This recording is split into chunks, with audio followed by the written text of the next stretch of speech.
beaucoup alors monsieur Diop dégg nga li ñu ciy jot a waxtaanee mu nekk situation boo xamante ne ni mën nañ ne nekkul lu nekk guléet yàgg nañ nemmeeku ay tension ci diggante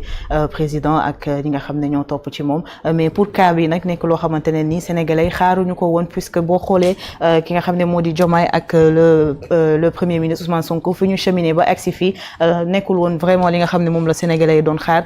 ñay ne sax ñi ngi wax ne que 2029 moo waral tension yi yëpp di am ñoom ñaar est-ce que ñàkk déggoo boobu noonu ñu def nekkul loo xamante ne mënoon nañ ko waxtaanee ba nga xam ne du yegsi fii mu yegsi tey ak jeexital yi nga xam ne mën na ko am ci wàllum ci bépp plan surtout ci koom-koomu réew mi ak doxalinu réew mi. waaw merci encore une fois pour cette question intéressante xam nga à chaque fois que dualité am au sommet de l'État ñaar di xëccoo ñu ŋànk réew mi liñ ci mën a jàngat rek mooy c'est le Sénégal en tant que tel qui est le grand perdant. Oui, absolument. Sénégal ak sénégalais yi seen bopp ñoo ci njëkk perte def nga ci allusion léegi déjà ci économie bi mais il y a pas seulement que ça. Tout à fait. parce que yaa ngi évoqué léegi Léopold Sédar Senghor ak Mamadou Dia Afrique d'accord nañu ci ni bu fekkoon seen duo boobu dem na bu boobaa Sénégal waroon na mën a dépasser fii idem pour sax lu gën a récent muy Abdoulaye Wade ak Idrissa Seck ñëpp xam na ni comme c'est son fils biologique il est le mieux à même pour mettre en forme moom sa vision donc bien que def na ay réalisation mais observateur politique yi gis nañ ni ñoom ñaar bu ñu àndoon ci la ñuy gën a mën a jëriñ seen askan donc boobu mooy benn point c'est le Sénégal qui perd ñaareelu njàngat bi ma ci am mooy à chaque fois que mu am dualité ki nekkul président de la République mooy perte loolu aussi mën nañ ko ci jàngat c'est Mamadou Dia qui a perdu c'est Idrissa Seck qui a perdu c'est Jean Collin qui l'a perdu parce que suñu constitution tëggee nañ ko ci façon boo xamante ni bii président de la République du Sénégal en exercice kenn mënta xëccoog moom nii mu fi nekkee ak ay DG di wax lu leen neex Diomaye la neex mën na ko dindi tey bala mu tëdd donc parce que loolu yëpp mi ngi jógee ci crise bi nga wax léegi 1963 la ñu bindaat constitution bi Senghor bañ loolu amaat moo tax mu jël pouvoir yëpp tekk ci loxol président de la République du Sénégal ñoom nag dañu am particularité parce que li ñu doon prôné ak li ñu doon wax muy rupture systémique xam nga rupture systémique dafa nekk loo xamante ni bii maanaam rupture bu systématique. voilà voilà na mu daan doxee doxalin boobu ngay soppi di dox beneen doxalin pour gën a jëriñ askan wi léegi nag moo taxoon espoir am yaakaar am man dama gëmoon ni Sonko mooy Diomaye Diomaye mooy Sonko slogan de campagne la mais bu dee pour liggéey il faut ñu changer parce que réalité pouvoir voilà parce que gis nga nit kiy wut pouvoir ak nit ki toog di exercer pouvoir ñaari nit lañu duñu benn lañu mais ñaari nit lañu parce que réalité fonction yi aussi mission régalienne yi léppay changer donc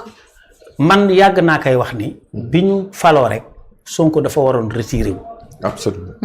waaw compte tenu de son aura compte tenu du fait que moom moo xeex bi yëpp ba pare ñu xañ ko présidence de la République ñëpp xam nañ ni bu demoon moom mooy gagné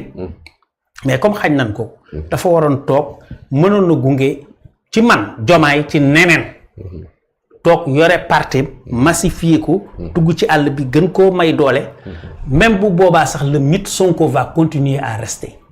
même à supposer que Diomaye échoué nit ñi dañu naan c'est parce que Sonko nekkul ci palaasam mais en 2029 par exemple wala 2034 dañ fay teg Sonko comme ça les problèmes seront réglés à tort ou à raison mais les gens vont penser cela léegi nag le fait que mu nekk premier ministre parce que mënoon na nekk président de l'Assemblée nationale mënoon na nekk président de Sénat wala leneen ak leneen su fekkee indiwaatoon nañu Sénat mais le fait que mu nekk vice-président éventuellement ndax loolu bokkoon na seen programme waaw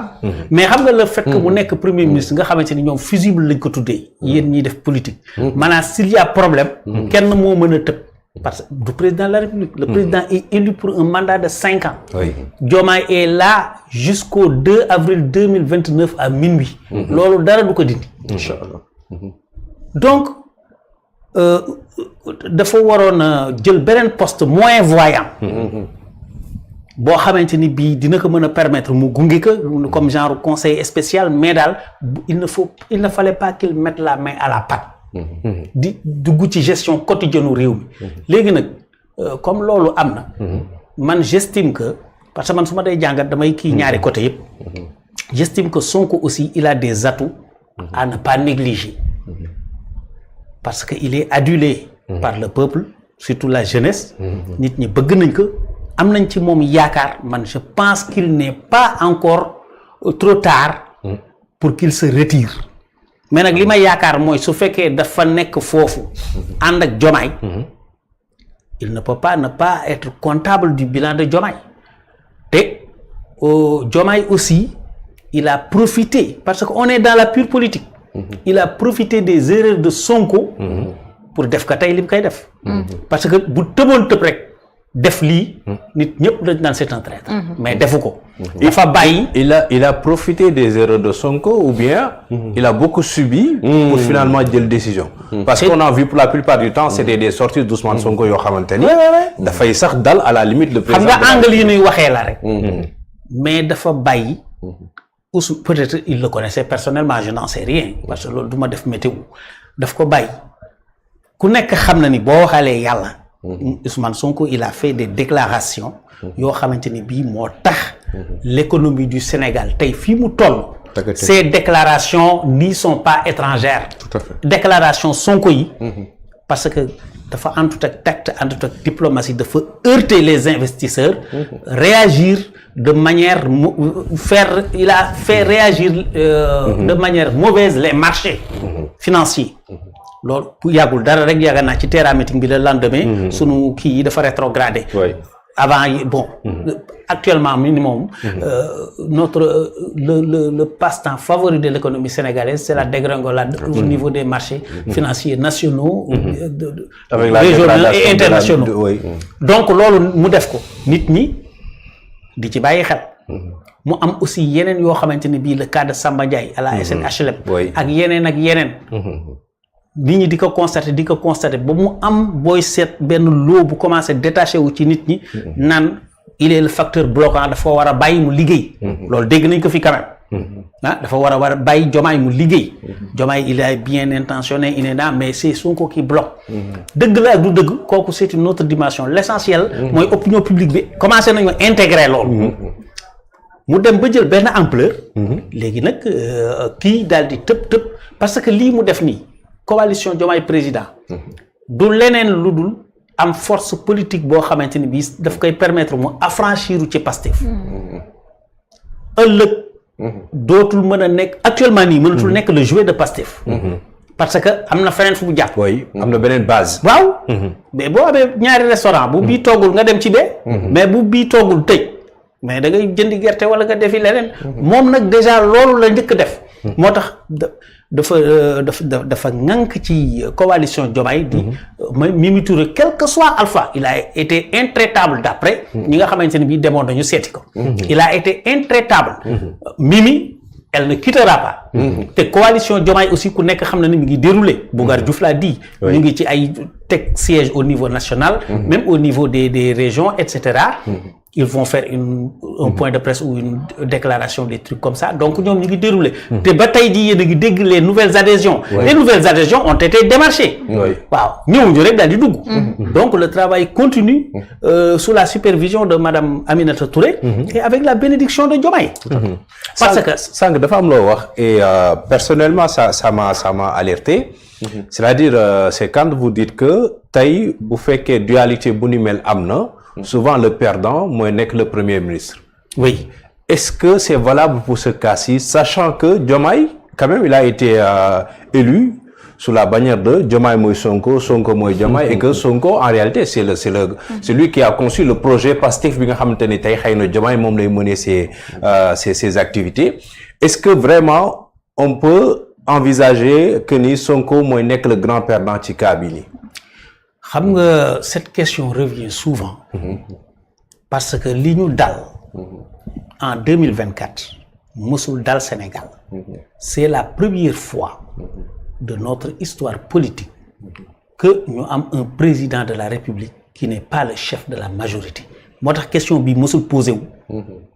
Senghor Abdou Diouf Abdoulaye Wade ba ci Macky Sall da ngay nekk président de la République chef d'État ba pare doon